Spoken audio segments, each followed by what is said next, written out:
I'm djTLM, and this is Share the Knowledge. Today's podcast is brought to you by Bandzoogle. So right now I want to talk about monitoring during your DJ gig, and that is because of a question that I received from Jay. And the question is, I recently did a gig at a local skating ring, and I had a ball. The only issue was there were no monitors, and the DJ booth is too small for me to bring a speaker. How should I handle this? There are going to be situations where you're playing at a venue, at a spot, a bar, private party, whatever it is, that either does not have the room for monitor speakers. I know it happens. Or they just don't have monitor speakers at all. This could be a miscommunication. They were supposed to have it. They didn't have it. It doesn't really matter. You will eventually run into a situation where you might have to do a gig without monitor speakers. Now, if it's in your contract, you have a choice to say, look, you don't have what I need. I'm not going to play. That's up to you. Then again, it would be great just to have that ability to play even if there are no monitor speakers. Now, the answer is actually pretty simple. You are going to have to do it in your headphones. I prefer to play with one ear on and one ear off. So I have monitor speakers normally. I can hear what I'm playing through the monitor speakers, and then I cue the next track on my headphones, but I do it on one side so I can still hear the monitor speaker. I'm hearing what's being played in the room, and on the other ear, I'm now cueing and I'm beat matching and I'm getting that next track ready. That's how I prefer to play, but I know plenty of DJs who just mix in their headphones. So they always have both ears covered.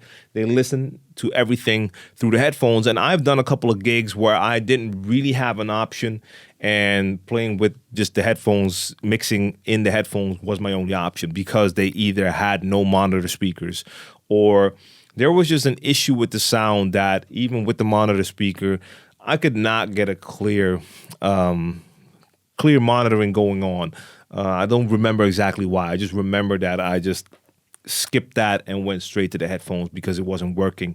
Look, you're going to have to also practice at home to mix with everything through the headphones. The reason why I chose to do one ear and one off is it makes it easier for me, especially in the beginning. It made it easier for me to distinguish which one is which. So when you're beat matching and you want to match up the tracks, you're listening to sounds in the beat to hear if it's playing in sync or if it's playing too slow or too fast.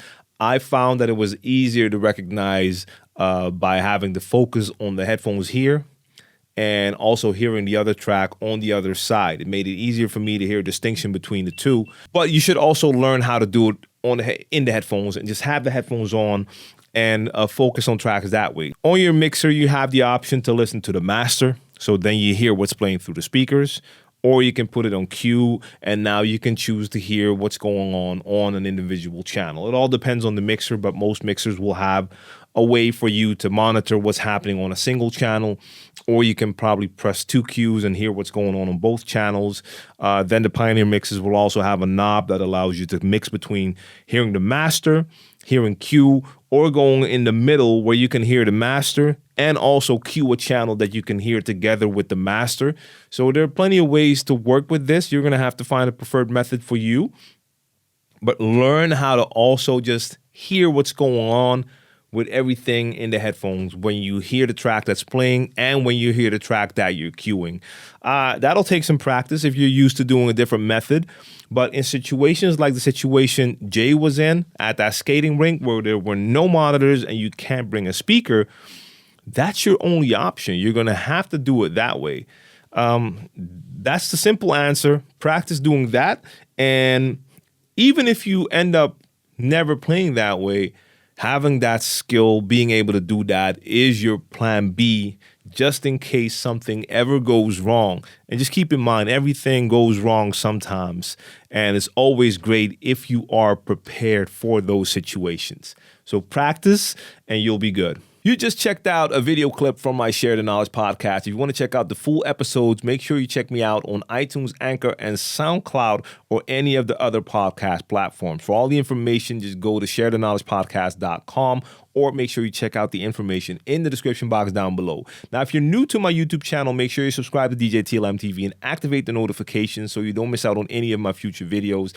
Like the video, share the knowledge. Peace.